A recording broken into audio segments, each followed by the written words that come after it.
कान्ताय कल्याणनिधये निधयेतिनाम् श्रीवेङ्कटनिवासाय श्रीनिवासाय मङ्गलम्।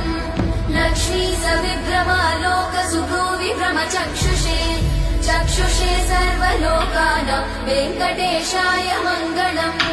श्रीवेङ्कटाद्रिशृङ्गाग्रमङ्गलाभरणाङ्गये मङ्गलानां निवासाय श्रीनिवासाय मङ्गलम्।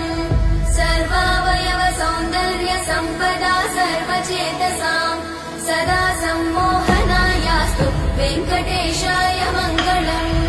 नित्याय निरवध्याय सत्यानन्दचिदात्मने सर्वान्तरात्मने श्रीमद् वेङ्कटेशाय मङ्गलम्। स्वतः सर्वविदे सर्वशक्तये सर्वशेषिने सुलभाय सुशीलाय वेङ्कटे